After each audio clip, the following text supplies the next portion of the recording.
To optimize my health, I did a bunch of strength assessments, and it was Bevan here who walked me through all these tests. Before we dive into the results in this episode of Health Geeks podcast, just a quick announcement. You can now unlock discounts for health products and services, saving you more than $1,000 annually in healthcare spending just by following our podcast. Simply head to allwin.co to find the knowledge questions based off our content. Answer them correctly and you'll earn the discounts. Only at allwin.co. Firstly, Bevan, thank you for your time. First question for you is, we first did the counter movement jump. Tell me more about this exercise, what we went through, what we were testing for, and how did I fare? Thanks, Jing. It's great to have you here. So the counter movement jump is a universally recognized sports science testing that gives us a number of metrics on an athlete or a patient. Probably the most universally recognized is the simple jump height. So if you're signing an athlete, a lot of the sports science departments will want to know what somebody's maximum counter movement jump height is in centimeters. So basically, it's a simple test where you stand on some force decks or force plates with your hands on your hips to take out any momentum or skill that might help you jump a little bit higher. So it's just a raw test of how much force you can develop after doing a quick squat, bounding up in the air, and landing. And how did I fare? You actually did very well. You're quite springy. So your jump height was, let me have a look, was around about 37 centimeters from memory. And your peak force was actually very high compared with your isometric mid-thigh pull that we'll talk about later. And you were quite symmetrical. Your rate of force, the eccentric rate of force development, which means how well you absorb the force when you're landing, was actually quite high, which means you're quite skilled at absorbing the shock when you land, which is good. And a lot of people post-op or post-injury will find are quite slow in that metric because they're not very skilled at absorbing the force on landing. That's one of the things we're often working on as physios. And how about you take us through, because you mentioned the isometric mid-thigh pull. So in relation to that, maybe you can share a bit about the isometric mid-thigh pull. Yep. Great. So the isometric mid-thigh pull, once again, with the counter movement jump, is probably one of the most universally recognized measures of lower limb strength. So where the counter movement jump gets a lot of metrics in relation to how fast you can generate your force, the isometric mid-thigh pull is more about strength. It's where you hold a bar at the mid-thigh level, as the name suggests, standing on the force plates, and you try and straighten your legs and pull up on that bar that's not moving anywhere as hard as you can. And that just gives you a raw number in Newton meters. In your case, I've got here 1473 Newton meters, and we divide that by your kilos to give us your maximum power to weight ratio. We can then compare that with your counter movement jump maximum force, which was 1300. So you were around about 85 to 90%, if my maths off the top of my head doesn't fail me. So in other words, the maximum force you can develop slowly and strongly is 1400. The maximum of that you can recruit explosively is 1300. So that means for you, if you as an athlete, we wouldn't be too fussed about targeting your explosive strength or ability to produce power really quickly.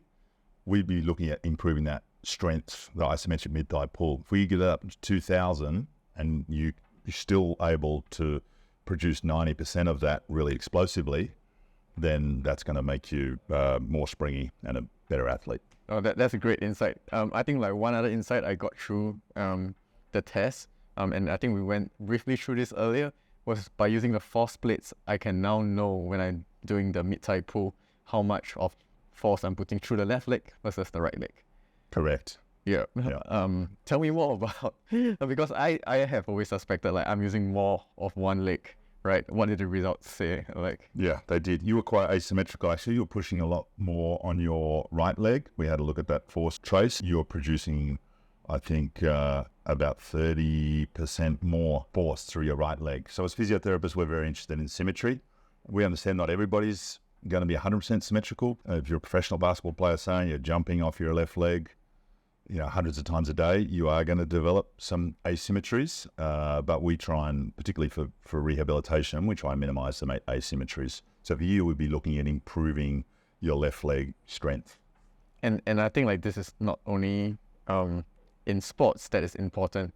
Through your everyday movement, if you develop any imbalances, it will result into injury eventually. Is that right to say that on a very general scale at least? I'd say on a general scale, certainly the weaker limb is much more likely to get injured.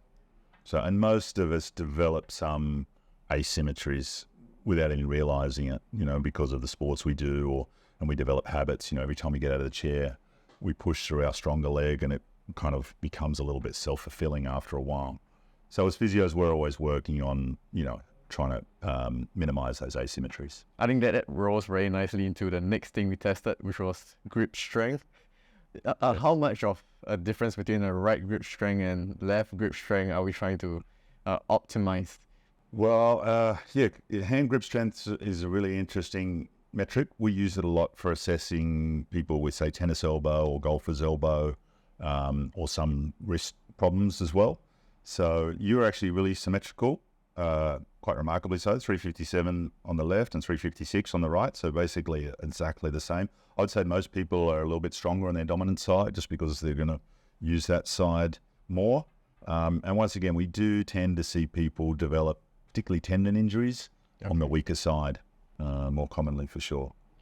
Yeah, speaking of which, it does make sense because like some of my people that I know, they have problem carrying like a kettle on one side and they shift to the other side because the other side doesn't have a problem. And I think this is especially so if you age. You do get to see the differences and feel the differences more, right? Speaking of which, we also did a balance test which was very much right side versus left side. Yes. Yeah, tell me how we fare, how we went about doing this balance test, and what were we looking for? Yep. So the single leg stand balance test is another test we use for the force decks. We basically get a person standing on the plate. We can make it a little bit more difficult by putting down a pad, by getting the person to close their eyes or even throwing a ball at them to move around, see how they move around in reaction to an extraneous variable. And we're looking at what your foot's doing on the force plate. Is it moving side to side more? Is it moving forwards and backwards more? How much general movement there is, just basically how good you are at standing on single leg without moving around much. So that gives us some insights into how we target your proprioception training or your balance training. If somebody's quite poor in forwards backwards, we're more likely to prescribe exercises that are going to improve that, and the same for left and right. Your balance is actually pretty good. It was quite interesting. As soon as we got you to close your eyes, your balance dropped off quite remarkably. I'd say probably more than normal. And your left side was slightly better balanced than your right, interestingly enough, even though your right was slightly more dominant. Yeah, there's a number of interesting metrics we can take from that. And it's always good to have those numbers there. We can improve your balance and go back and check it again later to see how your balance has improved. What is, in your opinion, the difference between opening your eyes and closing your eyes, and why, personally, I would like to find out, did mine drop off so much? Yeah. So balance is a combination. Well, there's three factors that go into balance. One is your visual balance. You line yourself up in relation to the horizon and the room around you. Two is your sense of proprioception, which is your body's own sense of where its body parts are. For instance, I can close my eyes and do that without needing to look because my sense of proprioception between my brain and my finger knows where it is in space. And the third is your inner ear. So obviously, people with inner ear problems can lose balance a little bit. So for you, I guess I would say that your visual input part of balance is quite important for you. So when we take that away, your actual proprioception or your sense of where your foot is underneath you could probably be improved a little bit. Cool. Yeah, these are great things that, I wouldn't know if I didn't do the test, because if I did a test myself at home, which I did before, okay, I closed my eyes and I could still balance, but I wasn't on a false plate and I wasn't on an uneven surface, which I didn't really push myself enough, I guess. Speaking of which, we did two more tests. one of which is the fast twitch Isokinetic knee machine. Yeah, tell me more about what were we testing for, the unique proposition of this machine, and how did I do?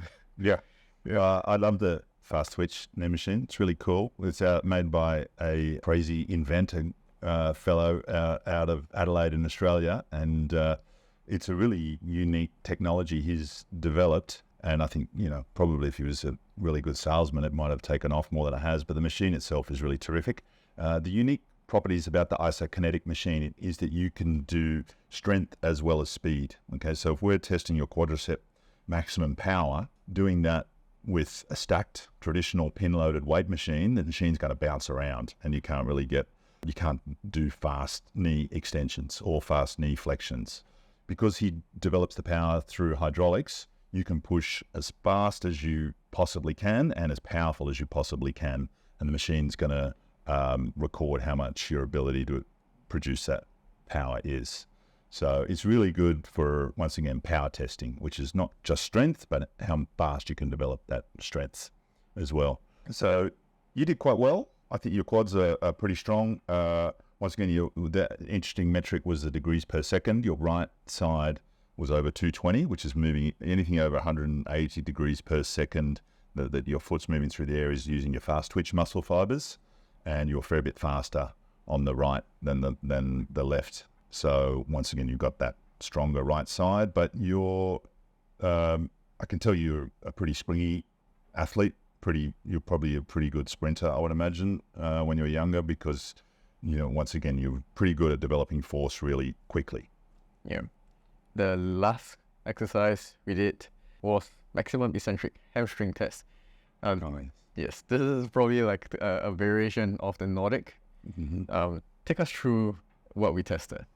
Yeah. So the Nordic dips or Nordic curls are kind of a universally recognized measure of eccentric hamstring strength, and have become really, really popular with soccer players in particular, in preventing hamstring tears, and any people really involved in explosive sports. Obviously, clubs paying them a lot of money, they don't want them out with hamstring tears. So the Nordic is quite an extreme test, and apparently, and a lot of the athletes, professional athletes, don't like to do it because it'll make their hamstring sore for a few days afterwards, particularly during season. So they've developed this modified Nordic that they call a razor, where you pike forward at your waist and sort of extend out your upper body and see how much force you can generate from your hamstrings through the hooks that are holding down on your heels. So you did well on that test. I'm going to pull up the number here. Interestingly, your right side was slightly weaker. So 270 Newton meters max on the right compared to 285 on the left. So a huge difference with 7%. Most people have got a little bit of asymmetry. Yeah, but overall the force is pretty good compared to your weight. But I would say your weakness on the right leg is much more present in your quadriceps than your hamstrings, for sure. So am I right to say that with most of these data, you actually are able to compare the results of how I fared versus how my age group fared in general? Yeah, that's correct. So that's one of the really clever things that VALD are doing. They're essentially a data company, I guess, in that everybody that's doing their tests all over the world, VALD are getting those results and hosting them and capturing them on their central database. So they're making those results public to us, so we can then compare how you are doing against people of your age as well as the general population. And they're breaking it down into different sports too. They've even got results for the NBA team, because pretty much every NBA club's got this, so you can compare how you're going against the NBA pro players if you want to be depressed as well. Yeah. But I suppose most of the people who do it, they have like a version for the lay person as well. Exactly. Great to know. Yeah. Yeah. So not so depressed after all. No. Hopefully. You're pretty good. Yeah. All right. I'm happy to know all of this. Thanks for sharing all of this. If any of you guys want to know how you guys fare, you can always approach Bevan at Singapore Physio to ask him more questions, or you can approach us and put your questions in the comment section below. We'll get to them as soon as possible. That's all for today. Till next time, take care.